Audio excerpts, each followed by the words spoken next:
This podcast has been created with you in mind to acquaint you with some of the most incredible metaphysicians and spiritual leaders from around the globe who have helped others change their lives. In this interactive hour, you will be offered insights and techniques to help you make a difference in your life. Don't forget to subscribe to the show on your favorite listening platform. And here we go, on to the show. Welcome to Guided Spirit Conversations. I'm Marla Goldberrg, and I am so excited to have you here today. Many of you are familiar with this week's guest. She has been in the public eye for most of her adult life as an actress and an activist. What you may not be aware of is the spiritual journey that she began many years ago and how her life has transformed from her quest. Today, Kelly Rutherford and I will be talking about her sacred journey, the catalyst that sprung Kelly onto her path, where it began, some of the practices she's learned and how she brings it into her daily life, and how those daily practices have reshaped the life she's leading today. Welcome, Kelly. Thank you. Thank you so much. I'm so happy that you're here. I'm really honored and pleased. What I'd like to do all the time is start at the beginning. Okay. When did you start going down this path? What was the catalyst that brought you down your spiritual road? Well, I think we all have it as children. It's not really talked about. In different families, I suppose it is, but there's a sense of magic that I think all children have, a sense of spirituality, a sense of awareness of another realm or an understanding. So I remember a lot of that as a kid, but not knowing how to express it or talk about it. My mom was great because she probably in my teenage years, gave me some books by Shakti Gawain, like creative visualization and things like that, which really helped, and Louise Hay and affirmations and everything. I'm gonna have to geek out on my glasses so I can see. But yeah, so that's from like my early memories of all of that. And then, you go through life and you go to school and you deal with kids and you deal with stuff and you want to fit in and you kind of get off your, out of alignment really. Yes. With your path and trying to please everyone, please your parents, please the teachers and your friends in society, and fit in to the norm, and then I think not everyone, but we all go through something like that in this certain program that we're in. And then, things happen that you just can't do it anymore. You just can't. You have things that happen in your life that just sort of challenge you. Yeah, that challenge you and evolve you and wake you up a bit and say, this is not where it's at. Where it's at is going within and surrendering and letting go and allowing, So did you have an experience that sort of reawakened your realization that there's something else out there that can help you balance your life, shift your life, or change whatever was going on? Yeah, a lot of it was, I really love Abraham Hicks. Yes. So Esther Hicks was really helpful during my most challenging times. It really, really helped me a lot.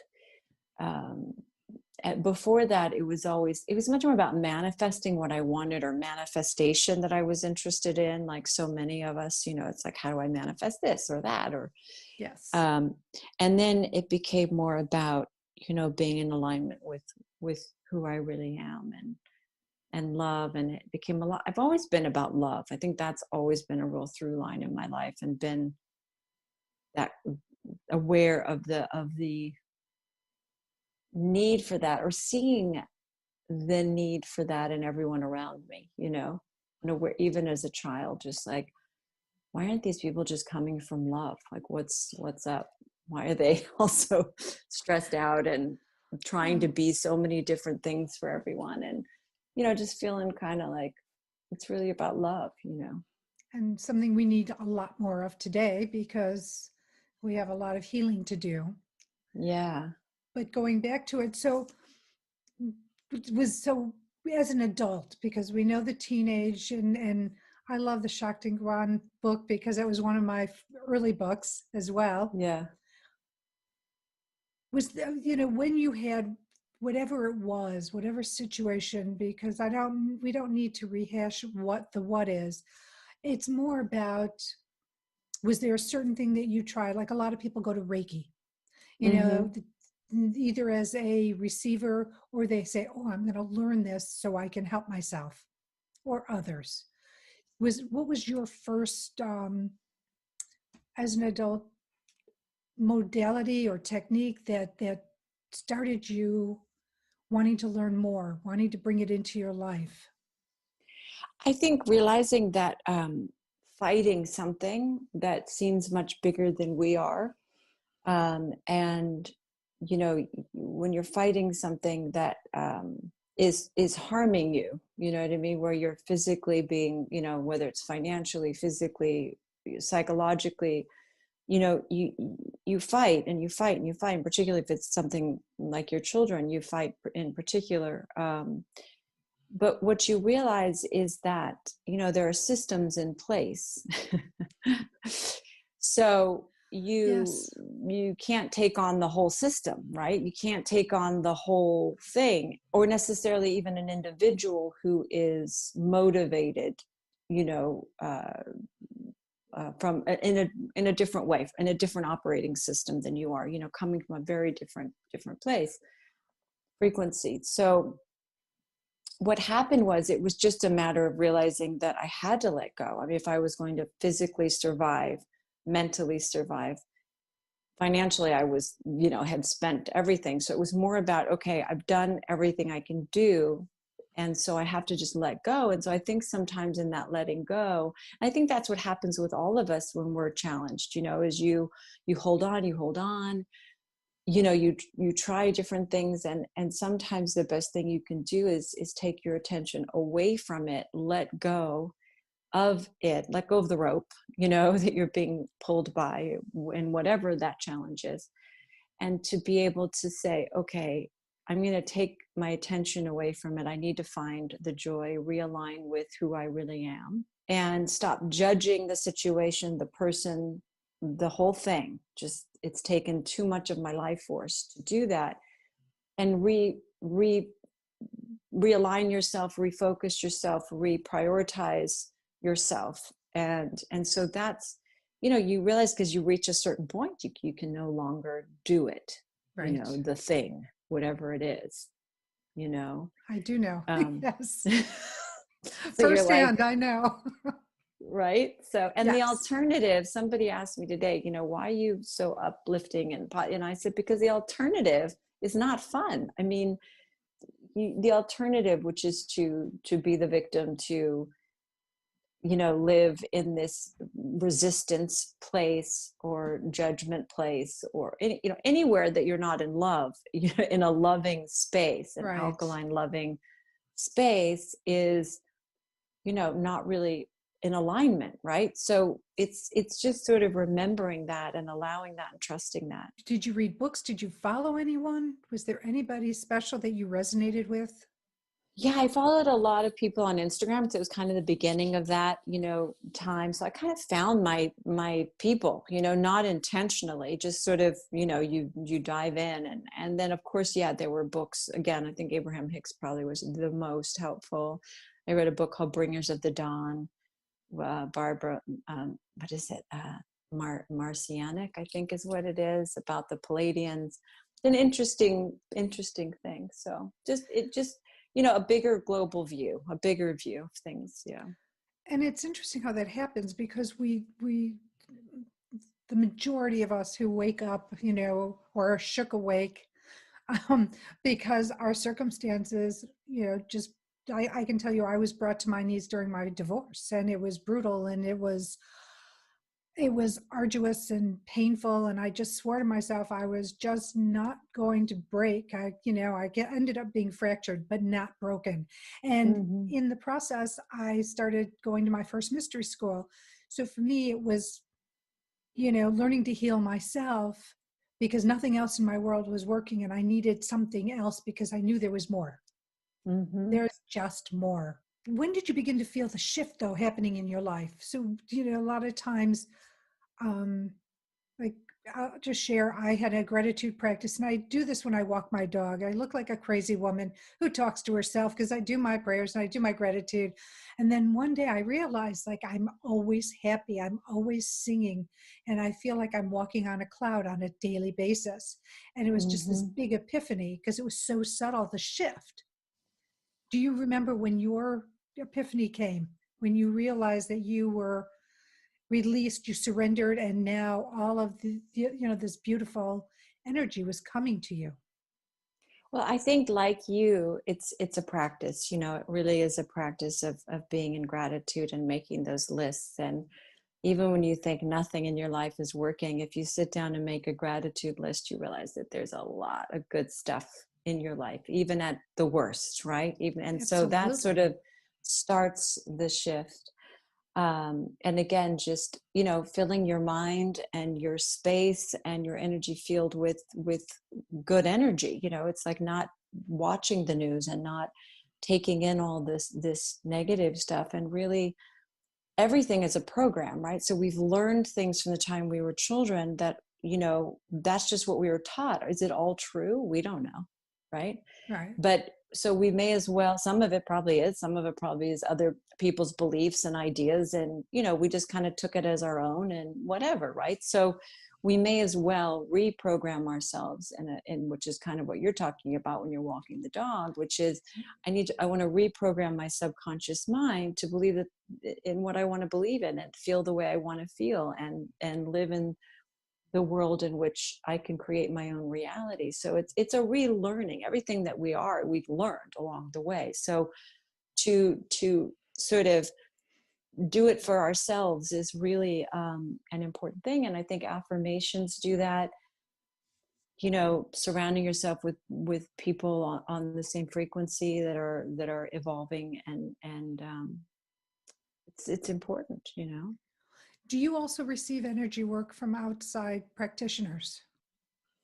I have intuitive friends that I've talked to over the years. Just I relate. I mean, I think if you're an empath and you're intuitive yourself, you relate to people that possess that, maybe, and even yeah. So I have, and I haven't done a lot of physical energy work other than yoga, but I mean, and massage and that kind of thing.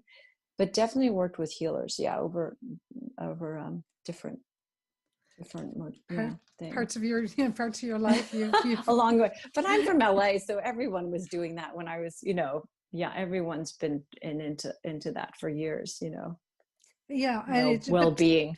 But not everybody embraces it. Some people talk about it, they just don't walk it.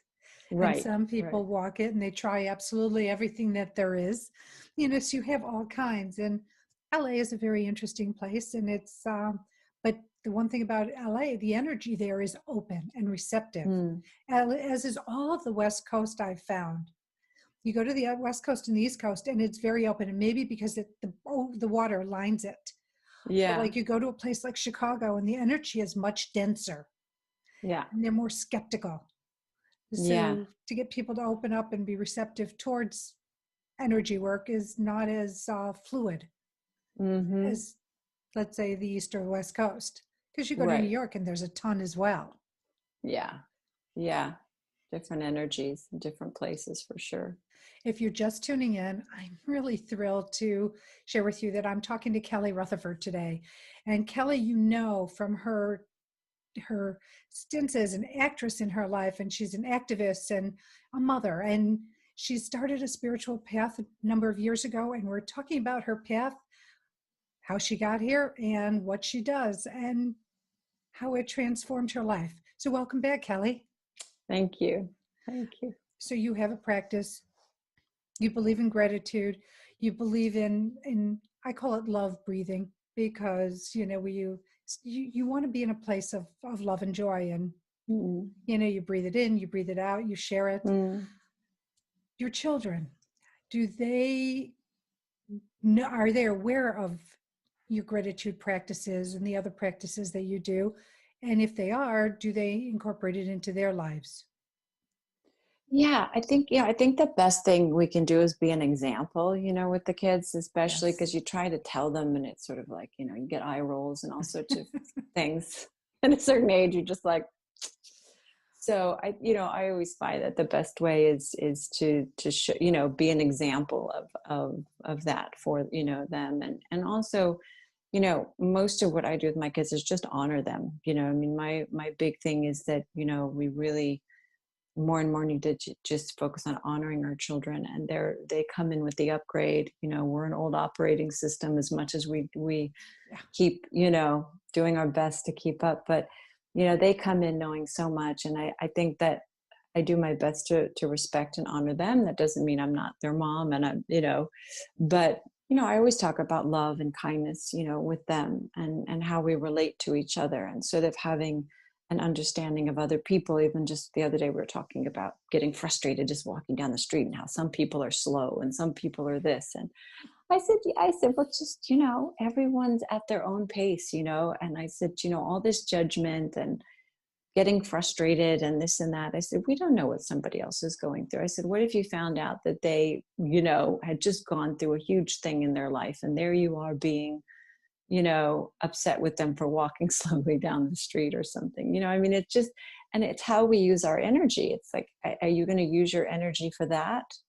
Or are you going to use your energy to bless that person as you walk by and say, okay, aren't I fortunate that I can walk by and I can walk fast, and that, I'm young and healthy, and it's just, I think instead of judging people, we should be blessing them silently. Just bless everyone along our path, because I think the world will look much different. I think this whole sort of lower frequency, and I think we're feeling it more and more, this really relating to energy, Yes. more than anything else, more than where we're from, what we look like, because nothing is really as it seems. I think we're all getting to realize that these sort of broad judgments, or broad, I don't know, about people is Yes. very limiting belief. So it's just limiting, to say that all people of this, from this place or that religion or this color or this whatever. I mean, Or this it's just, political I belief. think it keeps us locked in a certain vibration that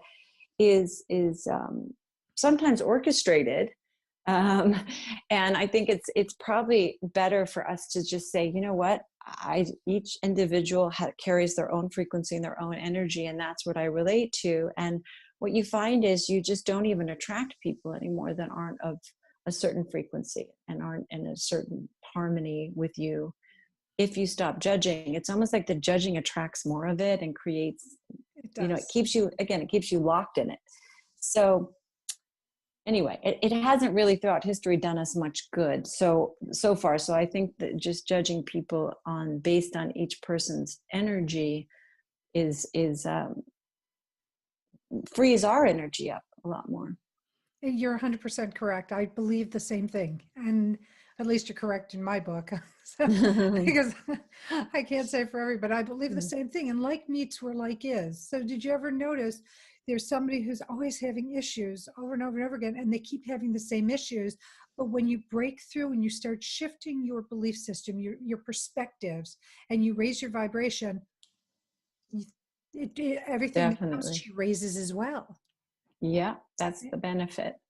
It's the benefit.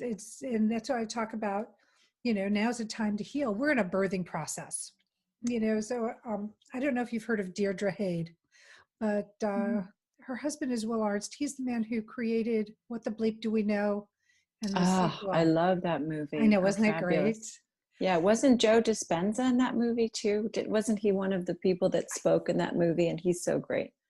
I think so. He Yeah. is. He's wonderful. And so she put it beautifully. Like right now, we're like in the birth canal of the birthing process. So it's Mm-hmm. now I have never had my own child. So I haven't experienced that, but I hear it's, painful and it's dark and it's bloody and you're trying to push this boulder out of you and this little Yeah. human boulder. Yeah. And then there's a light at the end of the tunnel, more light. The veils are lifting, more light. We're coming into a new Mm-hmm. place. And in being so, the vibration will lift again. I truly believe that. and a lot Yeah. of the negative stuff that we're dealing with will fall away. And speaking of Mm-hmm. falling away, when you started shifting your perspectives in life, did things start changing for you personally and professionally? Yeah. I mean, it's an ongoing process, isn't it? I mean, It it is. evolves, right? And you just keep kind of realigning with different things and people and information. And it's kind of a subtle thing, really. You know, all of a sudden you look around and you go, wow, I don't have all that the drama I used to have in my life. And I'm, you know, and in the beginning, you're so used to it. Right. You You're know, it's almost like sensitized. you're used to things being and operating and or feeling a certain way. So it takes a minute, and you know, you also you go up and down. You know, sometimes you feel like you've you know made these sort of leaps, and then the universe will come and show you to remind you that you have, you know, and to sort of bring different things up again. But I don't think there's this overnight thing. I think it's really gradual, and it's, I mean, for some people maybe it's an overnight thing, or they have a spiritual awakening in some very, you know, in a moment or something. But mine's been a very, you know, just evolving. It's always evolving, and depending on, you know, where I put my focus and how much time I take to connect up. But what I find now is that, you know, for the most part, when you get rid of all the sort of boundaries of things or limited ideas of how it should be done, Hmm. like, oh, I have to meditate in this way, or I have to be spiritual in this way or that way, that you find that you're just in it all the time. You're more in it constantly than not. It's almost like you shift back into 3D, or you go, you know, we've been talking a lot about 5D and Yeah. 3D. And it's really, the more you create your own reality, the less you rely on outside things, you know. And so of course it's shifted my perspective on my work, my life, my family life, my, you know, how I see myself in the world. And there's a lot more trust. There's a lot, not that I don't worry like every parent, or worry like every professional person, you know, have a sense of that. But there's less of that, and more trusting and trusting that things are aligning, and they do. The next right thing will align, and it does, you know. It does align. I agree. And it's amazing the epiphanies that happen. They're like you said, they're subtle, but they're there. You know, and yes, I can only talk from my experience, but for me, when I started raising up like that, it was amazing who kept dropping out of my life. And the more Mm-hmm. they dropped, the more peaceful it became, the more joyful it became. Mm. And now, you know, when people say this has been a really hard year, I could say I can understand that, but for me, it hasn't been hard because I've been in my place, and I do my practice, and I stay elevated. And if I'm feeling like one of those down days, I just throw on that music and I start singing Mm-hmm. my brains out. It helps. It does help. I hope nobody's around to hear it because it would hurt their ears, but it makes me feel great. Right, right. so, Totally. so Totally.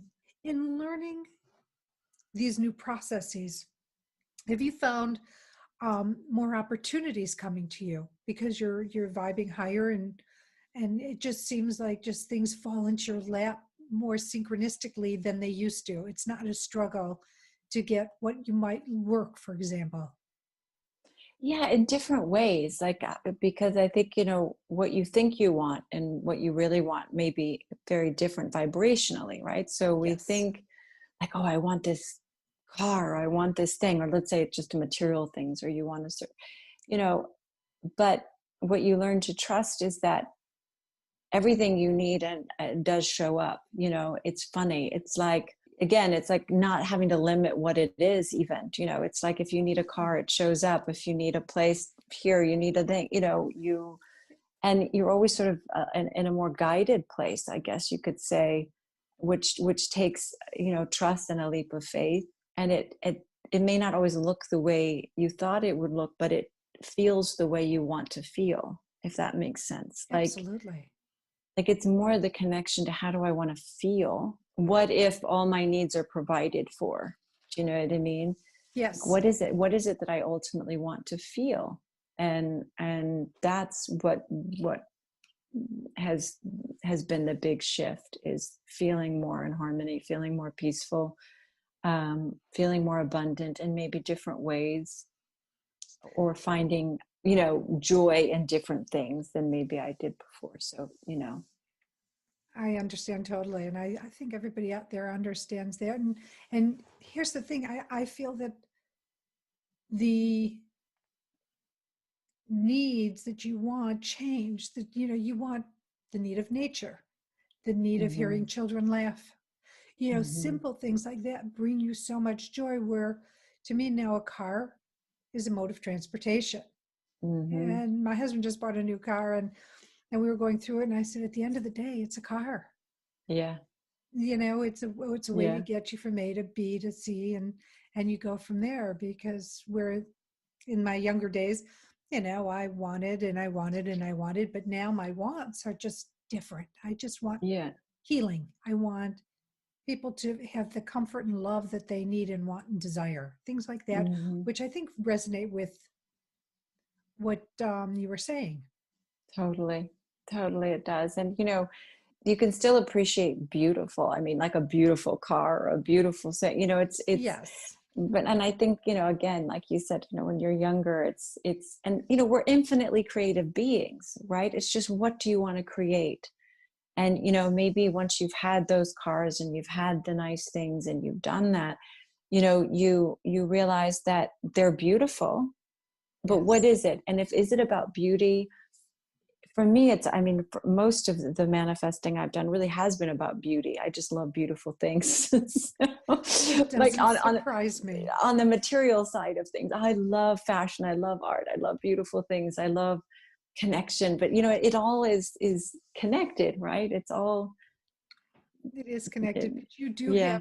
you do have pattern. So I did take the liberty of checking your birth date. And so I do a modality called Chinese face reading, and part of it there's numbers. And so one of your patterns is about beauty and aesthetics, and you're a great people person, and it's really important to you that whoever comes into your space feels good and comfortable. Mm-hmm, for Like, sure. you would be the best hostess on the Titanic. So as the ship's Oh going down, no. you've got hors d'oeuvres going, violins playing, and Oh my you're God. making everybody feel comfortable and Yeah. just having a good time. Yeah. I'd be like, I'll see you on the other side. It'll be fine. Exactly. Let's find a place to It'll meet. be okay. Exactly. But Oh. I had noticed you're always wearing like beige or light colors, which also Mm, supports what I'm talking about in terms of preferences. yeah. So, and you're Interesting. also highly intuitive. I'm not quite sure if you're Mm. aware of that. Yeah. Yeah. I more and more as I've gotten older, I'm more aware of what that is. I've always had it, but you don't always know. I think I, my kids have it too, and so I'm trying to talk with them about it a bit. Kids are more apt to Oh. have it because the veils are lifting for the children. The children that are coming Mm-hmm. in today are just more sensitive, more intuitive. 10 years ago, Totally. 20 years ago, they were talking about the crystal children, the indigos. Yeah. And now they're getting even more sensitive to that. And so, yeah, it's not surprising at all about it. Mm-mm. I didn't mean to just sort of like throw you into that, but I love it. I love it. It's wonderful. but yeah, it's just part of your pattern, and people do migrate to you. Do you Mm-hmm. find that you tend to be the nucleus around your friends and family? It depends. Like my brother is so charismatic and fun. I mean, my brother, we'd go somewhere, and if he wasn't there, everybody would say, "Where's Anthony? Where's Anthony?" He's much more outgoing and charismatic. I tend to be more quiet and sort of, I'm okay on my own. I don't need a big Mm-hmm. social life, but I do have a tendency to want everyone to feel loved and, feel good. Do you know what I mean? That's for Absolutely. sure. And I do, yes, in that way I do. I think, yeah, have that experience with my family and people around me for sure. So, yeah, I was looking at your patterns, and it was very interesting. So Uh, cool. How do you do it? Um, How does it work? well, first of all, your facial features, how large, how small, where they're placed, they tell one story. And then your Ah, birth date has a pattern. So the pattern is your overall um, number. personality. Oh, Then you okay. have how you deal with things in stress, and then your core issues. But in your core issues, which is about, it's about not enough. So there's Mm, either a tendency to be a minimalist, or you tend to migrate to keeping things because you're worried there's not going to be enough, there's not going to be enough. But it doesn't have to mm. be things. It could be not enough love and not enough attention, not enough this. And it doesn't feel right where you are. So it's charity shout out time. And so your charity is Free Arts New York. Can you talk about that and why it's so near and dear to you?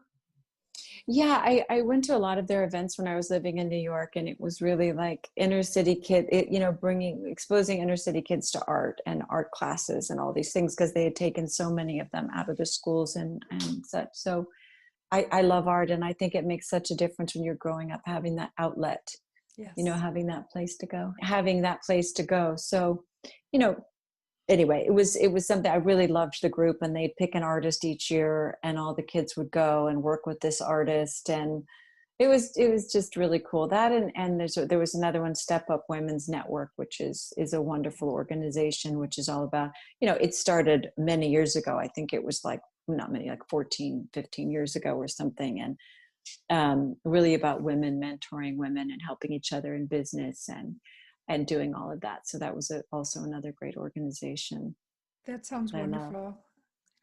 I think it's so important that women help women, women support Yeah, women. Yeah, because so many people don't know where to go, what to do, how to do it. And when somebody who knows how to do can just change the trajectory of someone's life so easily. well, I think that's It's a true shame. feminism. I mean, we talk about feminism. I think that's what it is. It's waking up and just realizing, hey, it's about women supporting women. It's not about blaming. It's not about, you can't live in the past. You have to move forward and support each other and uplift each other, and we're our greatest resource, and then the men want to get involved because you're successful.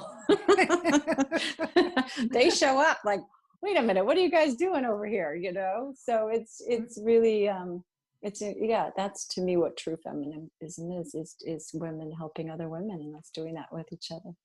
Well, the feminine is For about sure. support, nurturing, Totally. guidance. So feminism coming from that, it's the natural offshoot. It's just, Yeah. back in the 80s, feminism was more about breaking the glass ceiling, and women Yeah. started turning into men in a Mm-hmm. sense. They started putting their feminine side aside because they tried Yeah. to compete with a man on a man's level. And I'm wondering if we ever did a movie and you go back in time and you change it and you used it with using feminine wiles, Yeah. if it wouldn't have happened sooner or Well, easier. that's where we're our most powerful, right? Yeah, for Yeah, sure. Yeah, absolutely. for So what sure. are your tips for living a happy and fulfilling life? Hmm. I think a lot of it is minding your own business, A lot of it is just doing doing what you need to do for you, you know what I mean? For sure. So that you are centered enough in love that you can be present for others. And we've taken this whole self-care movement to another level, or self-love thing. But what I mean is, really, if you're being true to yourself and taking time for yourself, and like you talked about early on, healing, what needs to heal, and that's an ongoing process. Is not something that happens today or tomorrow or whatever, but just staying in alignment with whatever it is that keeps you in that loving place, whether Good, it's what good you're to see. talking about, affirmations, or listening to things that are inspiring to you, reading books that are inspiring to you, and just sort of eliminating all the things that aren't. It's like, how do you, part of it is just saying, okay, I'm choosing to, I'm choosing what comes in and out of my life, and what I'm reading and what I'm watching and where I'm putting my focus, for And it's sure. and it sounds like you've learned that knowing that you have choice in everything you do makes a huge difference. Hmm. Even not choosing is a choice. Yeah. Yeah. And it Well, sounds like you've got your arms around that one. yeah, it is. It's choosing our thoughts. When we start to feel bad, we can usually trace it right back to some thoughts that we were thinking, or something we just watched, or a conversation that we had. So it's really just being aware of how we feel when we're around certain people, how and also bringing energy with us. So, a lot of our power is in realizing that what we're creating. So if you're in having a conversation with someone and it's negative, let's say, or it's talking about something that you're not that crazy to talk about, you can shift the conversation, shift the energy. That's your power. That is your power. That is within your control to say, you know, shift the focus onto something else, for yourself and for that person, uplift. We can kind of go down the road with each other and I call them algorithms, right? You could go down an algorithm with someone. So, if you keep up, and, where we're coming from is about seeing people be happy and succeed and wanting that for people and blessing people, you realize it comes back to you so in so many ways, Yes. Whereas if you're judging, or you're in a space of Negativity. yeah, or just not being with someone in terms of energy, right? You're not judging them just based on energy. Then you see it in your life, how it plays out. So it's just a more optimal place to come from, I think, is gratitude and blessing everyone. And I love that. I yeah. agree with the gratitude. I agree with the, choosing to not put yourself in situations that are going to keep you stuck, and choosing to get out and move to a higher, I'll call them vibration. You can call them algorithms, but it's the same, however you look at it. Yeah. And I love the part about not judging, because, society judges. We've just gone through how many years of judgment, being a role model, not my role model, but, role model for people who haven't awakened yet. And knowing that if you put the judgment aside and you just accept things for who they are, where they are, and at what level they are, because like you said at the beginning of the show, nobody knows what somebody else is going through. So much of it's just seeing it, it's like, you don't even have to say anything sometimes. It's just, if you see something that is, even with your kids or your spouse or work, that doesn't feel in alignment, it's just almost sitting in awareness of it and allowing it to pass through. It's interesting. My mom had said something to me and I thought, oh, wow, whoa, just off the cuff, not meaning to, and I thought, okay, I'm just going to let that go. I mean, I probably in the past would have challenged her on it or said, what did that mean, or this or that. And so I just thought, oh, that's interesting. Okay, I'm just going to be aware of that and let that just be. You know what I mean? And it's interesting. She called me a couple hours later and said, I don't know why I even said that to you the other day. I was just thinking about this or that. Anyway, I don't know why I said that. I love you and blah, blah, blah. So it's interesting how if you create space, people kind of get it, themselves. We don't have to say so much and point so many things out. And it really depletes our own energy engaging that way. Sometimes just an awareness of things shifts things. It does. It does. And I still have to remind myself to let things go.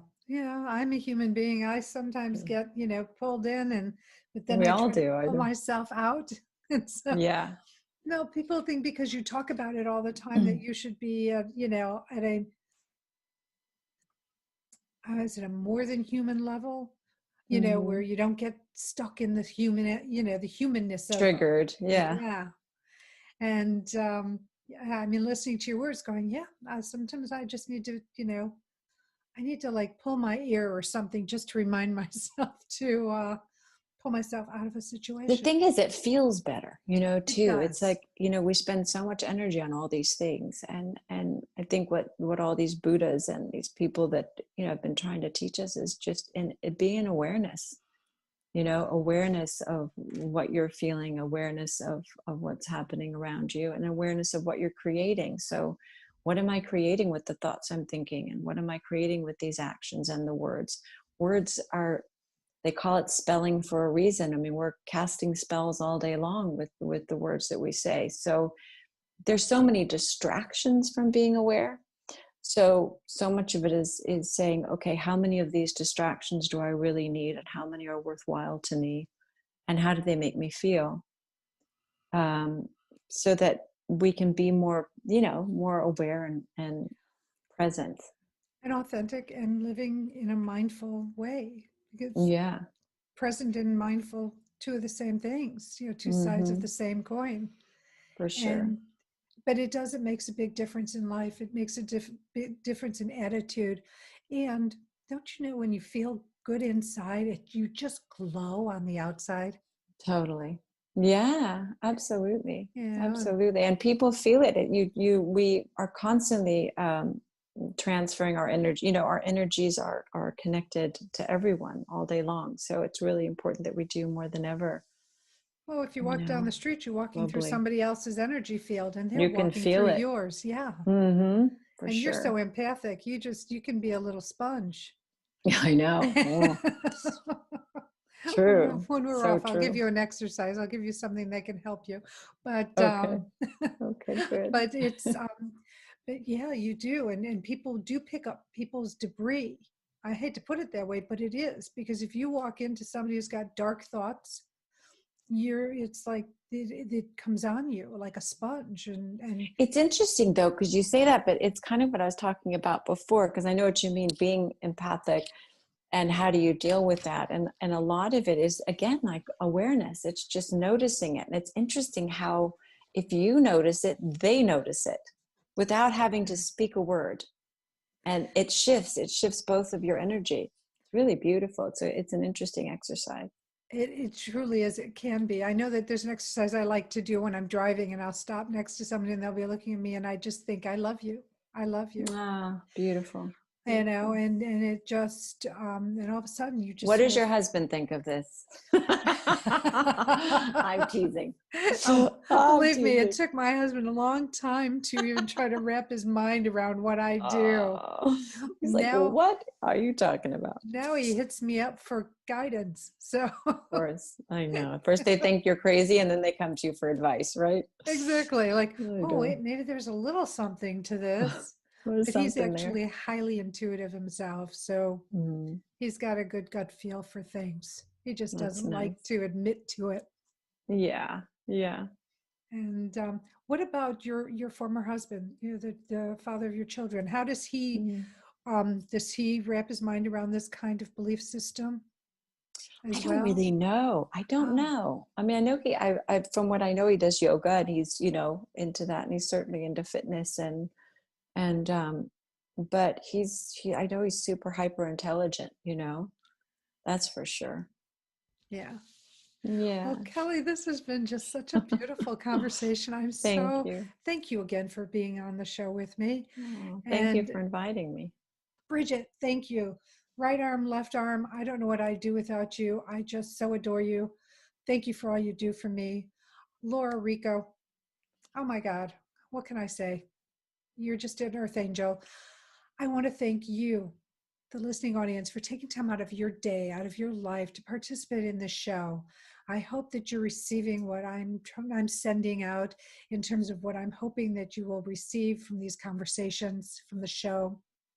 And I leave you, as always, by saying, I send you love, I send you blessings, and I send you gratitude. Thank you so much. You are loved. Take care.